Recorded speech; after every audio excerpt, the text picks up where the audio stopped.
you, Donald, and good evening, everybody. So, a government secret report on immigration and our future post-Brexit policy gets leaked, we think, by a civil servant to the Guardian newspaper. And in it, there are some ideas suggesting that perhaps, and I say report, this was being discussed, put forward as could this be government policy.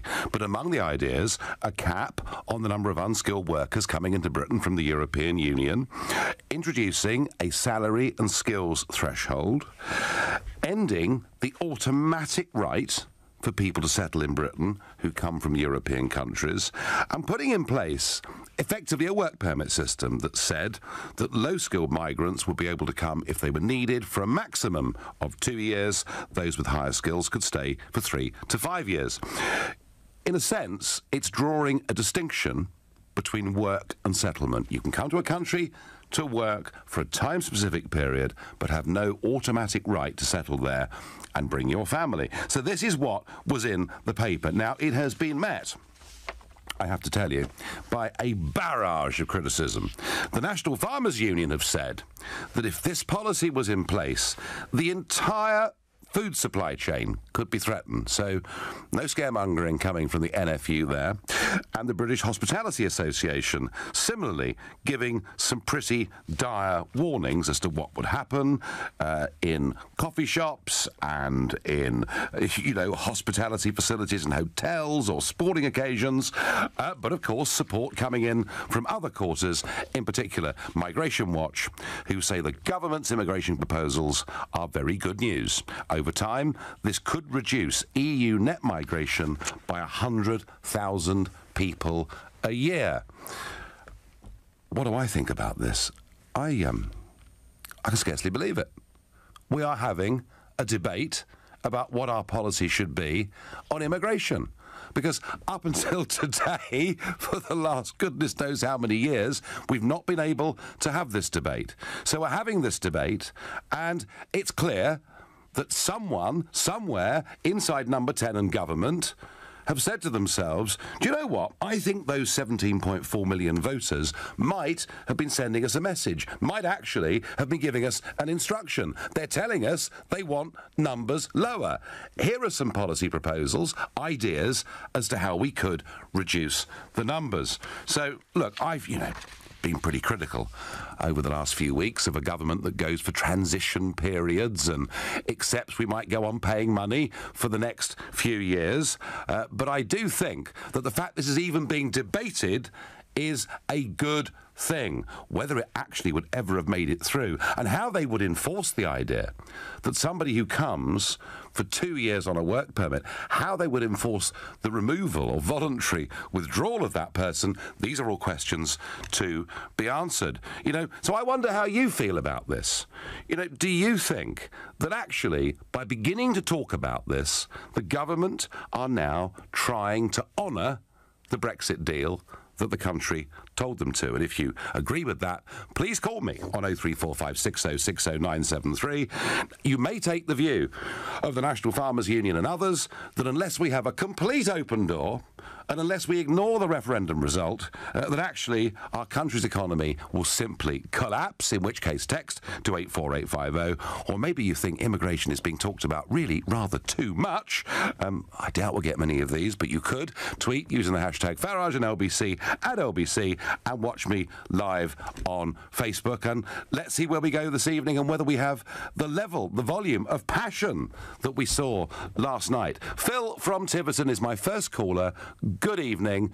Do you think this policy document shows that at least somewhere in Number 10 they're trying to put the referendum into policy? Hello, Nigel. Thank you for having me online. Not at all. Basically, I just want to step back a little bit. I moved to the Tiverton area, which last year, yep. And it was right prior to the Brexit vote coming in.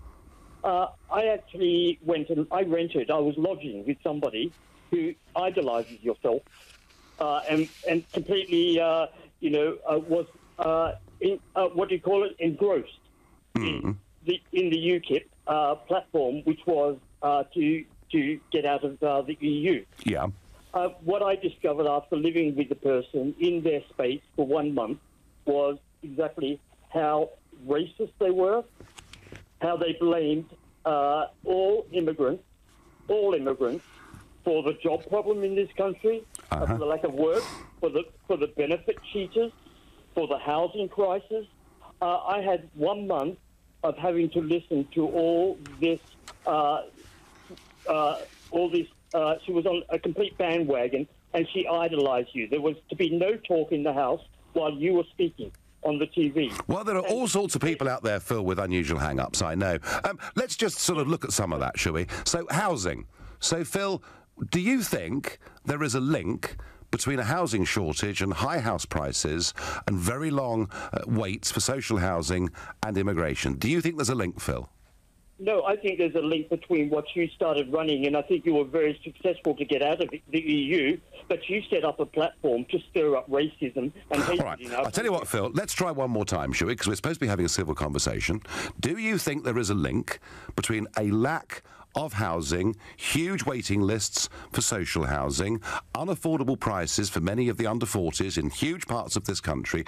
Do you think there's a link between that and immigration? There's a small link. A small link. So okay. So the fact we have to build, and by the way, these figures are out of date, so it may be even more extreme. But the fact we have to build a new dwelling every 4 minutes in this country just to cope with current levels of immigration, do you not think that's a valid argument? I think you don't want to listen to me because. No, I'm listening very, very carefully, Phil. But what's interesting is that you're saying to me that making a link between immigration, housing, low wages, lack of access to a GP or whatever it may be, you're arguing to me, Phil, that anyone that makes these arguments is necessarily racist. No, I'm not saying that. I'm not saying that because we have a housing crisis here, and we all know that the housing crisis is due to the lack of investment by this government. No, Phil. No, Phil. Nigel. Phil, how can the government invest in social housing if it hasn't got a clue in a few years hence what the population is going to be? And that's the point about not having control. So you're denying that your UKIP party didn't give a platform to stir up racism and hatred for our immigrants that we need in this country. And they're not. And the majority of them come out to this country. It's just, I'm Australian-born, and I'm fed up with Australia. They put them out on little islands. And I think that's probably what you'd like to do, put them out on an island and get rid of them. Well, Phil, you can make all sorts of assumptions if you want to. Phil, I would just say this to you. Number one, just have a look at the kinds of people who have supported UKIP, stood for UKIP as candidates, knocked on doors. We have had a complete cross-section of Britain involved in the party. I would say that. And secondly, I would say that, Phil, I think you're wrong. We may have attracted some bad people, as every political party will. But I tell you what I did do, Phil. I did more than anybody in the history of this country to destroy the far right in Britain by taking the BNP head on and saying to their voters, if you're a National Socialist, you go on voting BNP. But if you're voting BNP and holding your nose doing it, come and vote for a party that wants to get control but does it on no basis of racial prejudice. And so, Phil, I think, I should perhaps get a little bit of credit for that. We go to a new caller, first-time caller, from Barrow-upon-Soar in Leicestershire, and it's Tiss. Hello, good evening. Hi, Nigel. Thank you very much. It's a pleasure to speak to you. Not a bit. So what do you think about this report? I mean, does it show the right thinking? Does it go too far? What do you think? I think, insofar as it concerns what the government's plan is, I think it shows that there is some degree of political will in the Home Office to try to implement what the British people quite clearly voted for. But for a bit of context, Nigel, I am an immigrant. Yep. I immigrated to this country from the Caribbean some 15 years ago. Uh-huh. And I absolutely believe in Brexit. I absolutely believe in the ability of a country to control its own borders. Yep. I absolutely believe that it just makes sense to do what is right by the people who elected you and put you into office. And I find it absolutely insane. So, Tiss, tell me, help me. Why is it that I get people like the previous caller who seem to think that when I talk about a population rising by 500,000 a year, most of it stoked by, immigration or recent immigration, that somehow it's racist to say these things? Why do people think that? I think people try to overcompensate by being exceptionally politically correct. But on the other hand, I think it's fundamentally intellectual dishonesty when people look at the plain fact that the people that suffer the most are the poor or the working class people in this country by vast and uncontrolled migration from wherever it may be. And the consequence of that is we see that there's a direct correlation between the number of immigrants who come in and the fall in wages. And to have people like, for example, Labour politicians saying we want to keep the door open.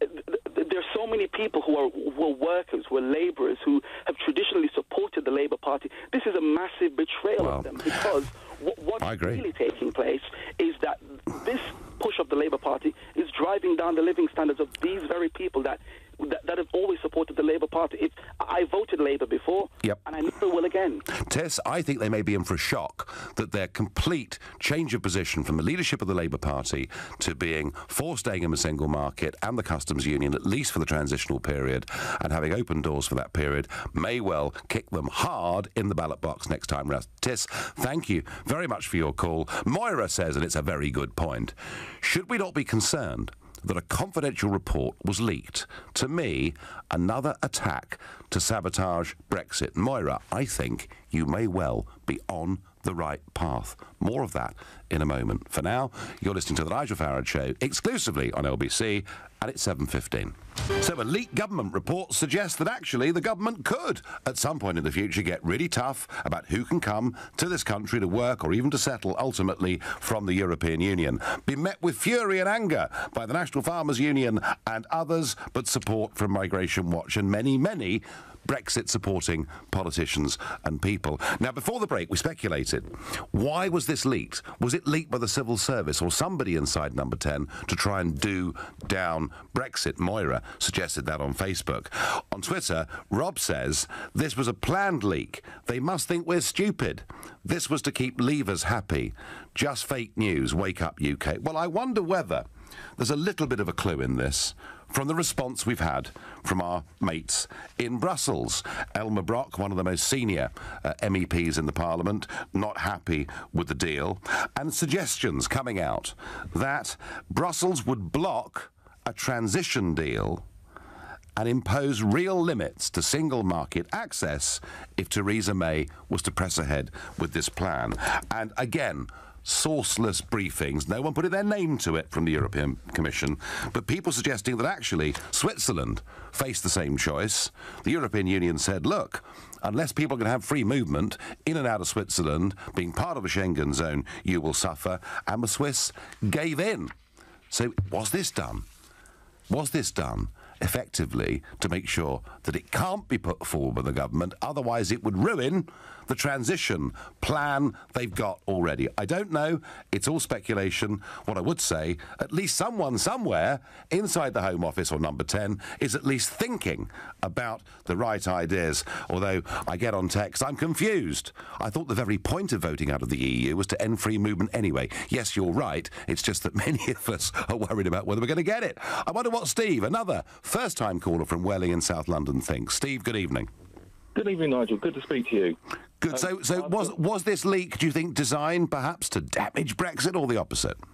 It was. I think it's been leaked to damage Brexit. It's either been leaked by a pro-Remain minister, or it's going to be leaked by the politicised civil service. Mm-hmm. So I think it's been leaked for that reason. There's been furore and uproar, as you say, but I think it's going to have the opposite effect. Go on. So it's going to have the opposite effect in as much as, yeah, this is what we wanted. This is what we want. The only thing that is going to force it down is the mainstream media. And we know how powerful the mainstream media is. Yes, I mean, we're going to get, if Theresa May was questioned on this, and she said, well, look, it was only a policy proposal, but actually, yes, that is what I think needs to happen. Let's just say the Prime Minister did say that. Then, of course, you're right, she'd be attacked by large sections of the media, but she would also have Monsieur Barnier and all the others that have been lining up against us, Steve, over the course of the last week and more. She would have them saying, well, if you do this, there's going to be no trade deal. You see the problem, Steve? Indeed, and I don't think she's strong enough to put up with it. I mean, a Prime Minister doing what the people want, heaven forfend. I know. Outrageous. I know. So, Steve, were you a leaver? Oh, absolutely, yes. You were. And do you still feel as determined about getting back control of our borders as you did 14 months ago, or has your position softened a little? More so. More so. Right, OK. Steve from Welling, first-time caller. He knows what he wants. He wants what he voted for. Fantastic news, says Anne on Twitter. If the government has the guts to follow it through. We need the same approach for all, says Anne, talking about the fact we should treat people equally, regardless of what part of the world they come from. And I'm going next to Kennel. Is that the right pronunciation? Kennel from Harrow. Hennel with a H. Hennel, right, sorry. OK, Hennel, very welcome to the show. Nice to speak to you, and I'm going to say Senor Farage. Yeah, go on, OK. Right, I apologise for the mispronunciation. What is your view on this leak report? OK, so, I mean, I was born here in the UK. I'm of Indian descent, but I own a cafe, and I've always tried to employ people from the UK, not just in my business, but also in previous businesses. But what I seem to find is that the people from the UK are lazy, and they just don't turn up for interviews. Yeah. They don't want to do it. They just don't want to work in the hospitality industry because they see it as demeaning. And it's only people from European origin that will happily work in that industry, which is not a bad industry, because I did my degree in hospitality, and I've worked my way up from a pot wash, as I said, being a UK resident and UK born, and I've worked my way up, and I've been a pot wash, as I said. I've been a waiter. I've worked my way up to deputy manager, and I now finally own my own business. Yep, good for you. But what I seem to find, as I said, I've tried as hard as possible to try and get UK people, because I feel I'm a UK resident. Why shouldn't the UK people get the jobs first? Yeah, I mean, I think there is a problem, although I get very upset when I hear political leaders from Tony Blair onwards sort of denouncing the entire British youth and saying they're all lazy and useless, therefore we have to have an open door. But yes, Hennel, I think there is a problem. There does appear to be a problem. I do wonder, though, before 2004, before we opened the door up to 8 and then 10 former communist countries, quite poor countries, the hospitality industry managed, the crops got picked in the fields. Do you think this sort of work-shy reluctance that you're talking about amongst some British youngsters, do you think this is a new thing, or has it always been there? No, it's laziness. I've recently employed, or tried to employ, 2 16-year-old British people to try and give them their first job, and they've just said, oh, it's too much hard work, I'm going. And the next thing I do is I get somebody else who's 24 from Romania or Poland who will happily do that job. And that's because their pound that they send back to Romania is actually worth a lot more money there than it is here, isn't it?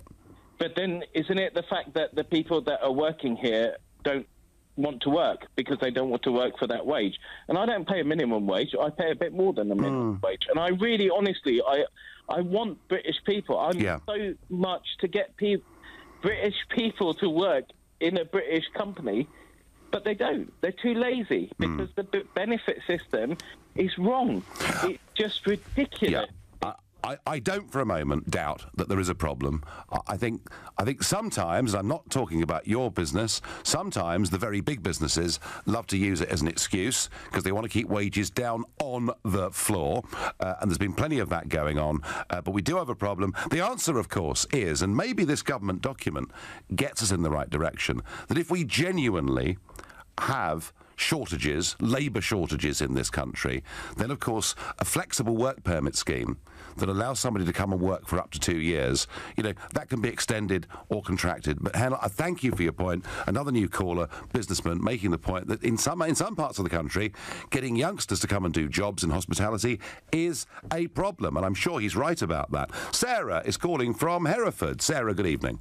Hello, good evening. So, leaks and claims and counterclaims, do you think at least the government are beginning to think about the right ideas? Well, first off, I do collectively think it is a leak.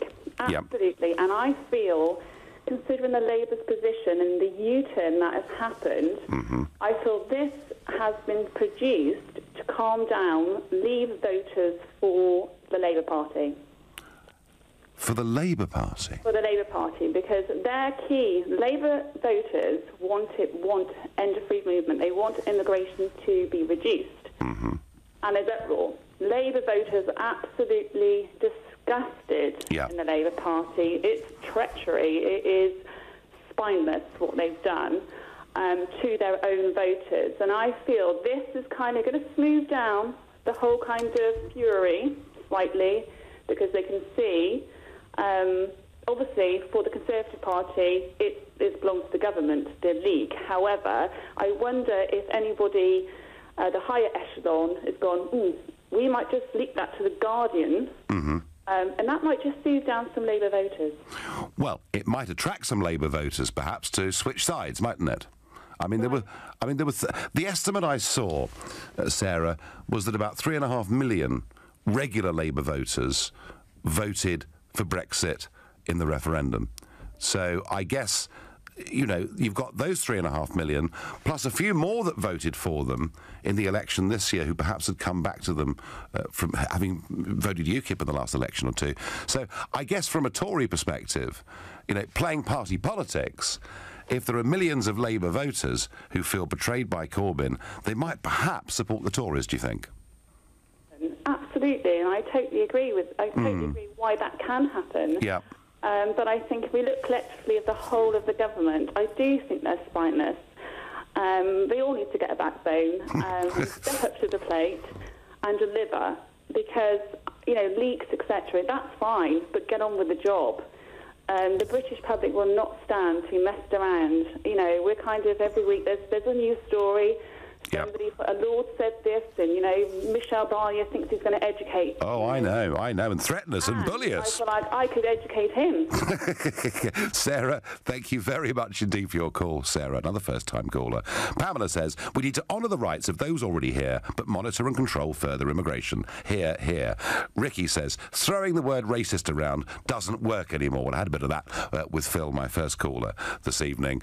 Yeah, lots and lots of opinions, lots of speculation as to why this was leaked. Was it leaked to damage Brexit? Was it leaked to get Labour people upset with Corbyn's U-turn to support the Tories? I guess, as with all leaks, we'll probably never know the truth.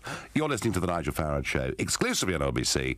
It's 7:30. Someone somewhere in the Home Office or Number 10 had put forward a policy idea or two suggesting that we really did take back very tough control of our borders when it comes to EU migration. It's been leaked, published on The Guardian, met with a furious response from many in this country, such as the National Farmers Union, and, of course, many in the European Union, saying this could threaten to completely veto any Brexit deal of any kind.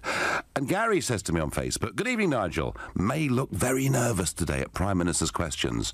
Bring on Jacob Rees-Mogg right away. Now, every day, with every subject, we get Facebook messages, we get texts, and we get tweets saying that Jacob Rees-Mogg is the man to sort everything out. And we had him on this show a few weeks ago, and I've always liked him very much, found him very entertaining, and was very happy to share platforms with him during the referendum campaign. But I have been saying privately to friends for a few weeks that I was concerned that his views on some social issues might begin to cause him a problem. So this morning, he was on Good Morning Britain, and he was being quizzed about his views on gay marriage and abortion. Have a listen.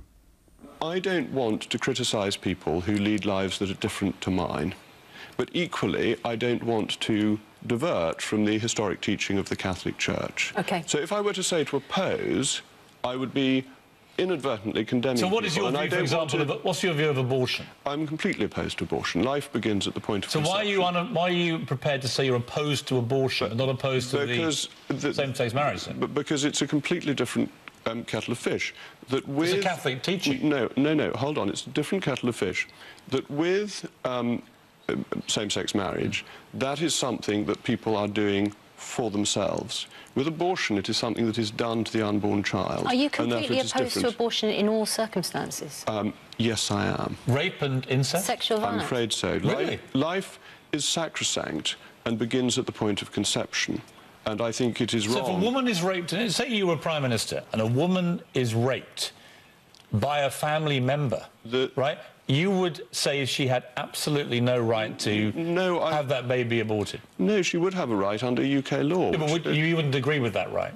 But that law is not going to change. No, but what's your personal opinion? My personal opinion is that life begins at the point of conception and abortion is morally indefensible. You would make her have that baby? Well, I wouldn't, because that wouldn't be the law of the land. I understand that. So Jacob Rees-Mogg there, and, you know, he is a devout Roman Catholic.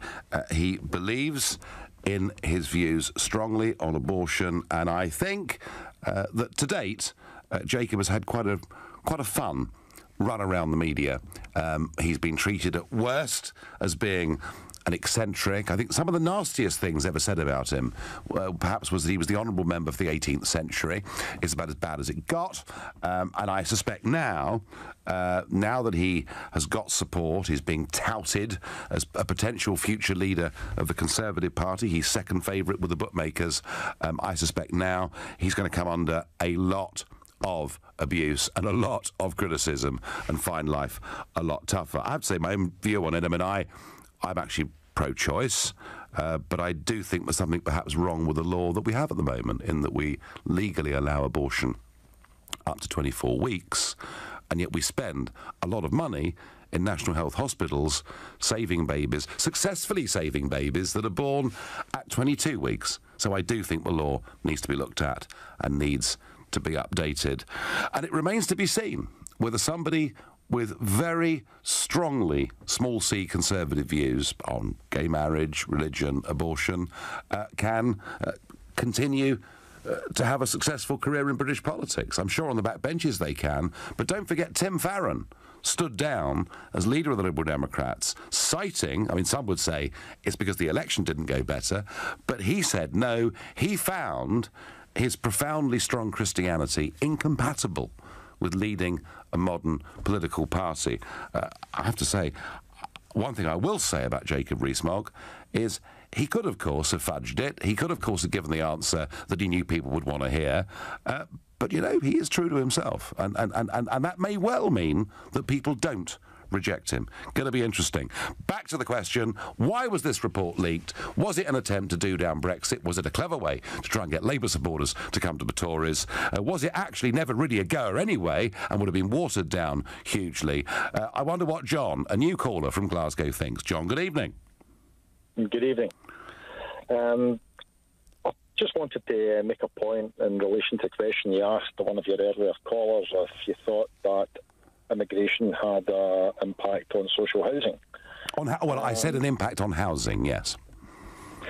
Well, it's an impact on housing, but I think that the current topical aspect has been social housing, particularly. Where I'm a great advocate of Brexit, and I think we should be pursuing it in the strongest terms. I don't think it's right to use immigration as a tool to justify all contentious aspects of, social subjects. I think one of the biggest impacts on and puts a demand on social housing is the difficulty for young people to get a mortgage. When I was a young guy in my 20s, I would get 100% mortgage was normal. Yes. So young people today haven't got that luxury and have to live somewhere, so there's a far greater demand on social housing. So I think one of the biggest impacts it's putting the demand on housing, and affordable housing is maybe a better way to put it, is the difficulty of getting an affordable mortgage, and they don't have to have a huge deposit to find. That is, to me, more relevant to the situation we find ourselves with housing. Immigration must have some impact on it, I don't deny, but I don't think it's the biggest having the biggest effect. No, I mean, John, obviously, since all the things that happened in 2008, because it all started, didn't it, in America, with mortgage lending being too loose and bad debts building up. Yeah, you're right, getting a mortgage is much tougher, but equally, property prices are very much higher than they were. John, what I was doing was I was trying to say to that caller, Phil, that it is ridiculous to accuse people of racism just because they try and make links between a population that's going up, you know, by 500,000 a year. Last year it went up by net migration running as high as 1/3 over the course of the last couple of years. You know, down a bit last year, but still big numbers. But John, look, I take your point. It is more difficult to get onto to get a mortgage. The social housing queues are growing. All I was saying was there is a link between a rapidly rising population in a demand-supply market. And do you, John? You know, you said that you're a sort of devout Brexiteer. How do you think the government's proceeding with this so far? I think, well, first of all, I think I'm really annoyed when I see people not getting behind the government. I think people are just trying to put stumbling blocks in their way just to justify their disapproval of Brexit in the first place.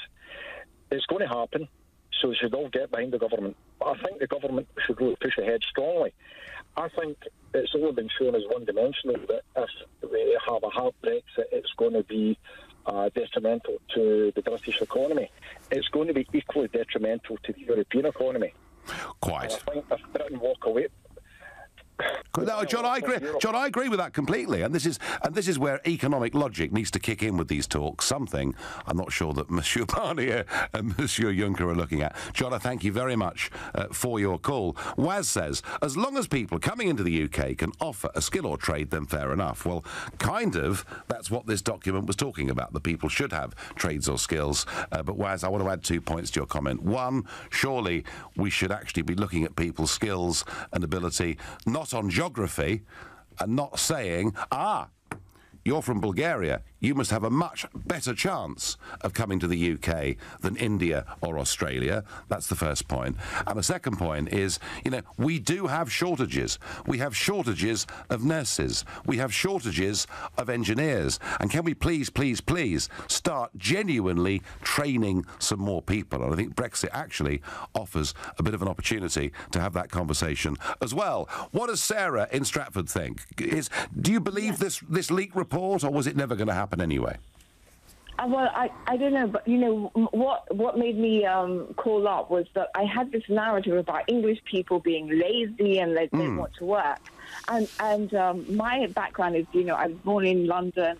I have an Asian father, English mother, and I'm very aware that my Asian side will all want to be accountants and doctors and you know, very professional. Yeah. But my concern is I don't like the idea that English people are lazy, because they're not. Absolutely 100% not. And what I think is that it's not about laziness, it's about how much are you prepared to sell your labour for. And if you're English and you need to have a house and bring up a family and socialise, you probably need a little bit more money. Whereas my Asian family, they all lived in like one house and they didn't care whether they went out to socialise, didn't need as much money to live. And I think that narrative gets lost. You know, and as far as, you know, they don't want to work in coffee shops. I know lots of people. I used to teach English, and they were so happy to work in coffee shops. They came from abroad because it gave them the opportunity to practice their English skills. So they were motivated. So we kind of lose the detail of why English people are not as motivated. They're certainly not lazy. But maybe their motivation isn't fired up. If you were coming from Poland or from Eastern Europe, after, you know, when you go to another country, you feel a different kind of energy. And I really want people to realise that English people are not lazy. Well, Sarah, you're a first-time caller. You obviously felt very strongly about that and picked up the phone, and I agree with you. I think we have. I'm sure there are cases, of course, where people are. But it was Blair, Sarah, that started this narrative. It was Blair that started saying, our young people won't accept these jobs and won't do these jobs. And he did it as an excuse and as a cover for the fact that his promise that opening up the door to former communist countries would lead to a 13,000 a year increase was wrong by many, many fold. Thank you. And breaking news, a draft UN resolution suggests the US will seek an oil embargo on North Korea and an asset freeze on its leader, Kim Jong-un. Well, it's a resolution. It's been put forward. How are Russia and China going to react to that proposal. You're listening to the Nigel Farage Show, exclusively on LBC. It's 7:45. Now, whilst we earnestly debate whether the government was ever really serious about this proposed paper that said they were really going to get tough on the number of people coming to Britain from the European Union, something that really caught my eye today and is my quote of the day. I love it. Sir Michael Caine, 84 years old, was at the Cannes Film Festival and was asked how he thought Brexit was going, and he said, "Up until I was 20, I thought Luxembourg was a radio station. I didn't even know it was a country. And now he's running my country and doesn't seem to like us." A reference, of course, to Jean-Claude Juncker. So well done, Michael Caine, for making me laugh. I think I made a similar comment once about a guy called Herman van Rompuy and the fact that he came from Belgium. I got into terrible trouble. I think with Michael Caine, we'll just smile. A bit of response coming in on Jacob Rees-Mogg, not surprisingly. Eamon says, well, Sadiq Khan's religious beliefs didn't stop him from becoming Mayor of London, and also didn't see the media kicking up a stink about his beliefs either. Karen says, JRM is entitled to his views. I don't agree, but how refreshing a politician answers honestly. And Nigel, I agree with you on the abortion time limit. Ricky says, good on Mogg for saying what he thinks. Right or wrong, with Mogg, you get what you see. Interesting. I'm sure quite a few people will agree with that. Others, Ricky, will say he's out of touch with modern Britain. It'll be very interesting to see how this develops. But back to, is someone, somewhere, inside number 10 of the Home Office, giving us the hope that perhaps this government is trying to honour the Brexit vote? James from Liverpool, what do you think? Well, I wanted to say that here in Liverpool, where I am, there are legions of people, legions of them on welfare, and I was one of them. And it was only thanks to a scheme, a training scheme to the job centre, that I managed to get back into work. And I think that is what we need to focus on, because the politicians and all these other people are using immigration, really, in a way, as the easy option for not dealing with the problem of all these people being on various forms of welfare. And let's be honest, we all know that half the people that are on disability and all these different things, they are capable of some form of work.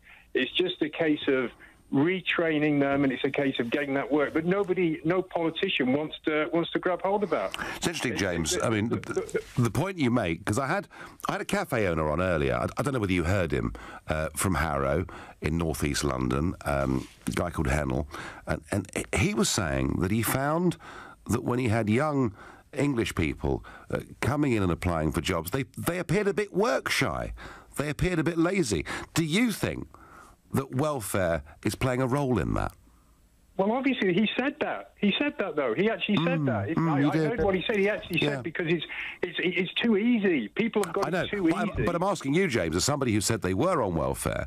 You know, I mean, I mean, what needs to happen? I mean, James, you've been there. You're out of it, and you sound very happy that you are. What needs to happen? Do we need to cut welfare? Do we need to try and incentivise people with training schemes? What needs to happen? Well, exactly what you just said there. We need to incentivise people. Yep. We need to cut welfare. It's far too easy in this country for people to tell them, whether they're immigrants, whether they're native people, to get on all these different forms of welfare, and people like Corbyn will make it even worse. If he gets in, it'll be a total nightmare. It's a system that can't keep on paying out. We can't keep on paying out. And it's the easy option, I think, when you're dragging all these people in from abroad. And half of them, I mean, I wouldn't mind if all of them were like the point that you made, where they should be on work visas and things like that. But a lot of the people in Liverpool, you look at them and you think, well, these are no better than the ones we've got. James, I think, speaking as honestly as you have about this subject, I suspect is a view that is going to touch and strike a lot of chords out there with the people listening to this this evening and out there in the broader country.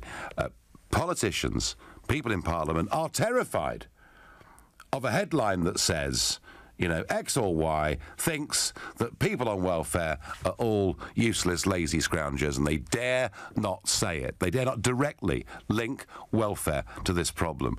And I think you've raised a very important and a very valuable point, and it's something, James, we need to get to the bottom of. And good luck to you, and thank you for the call.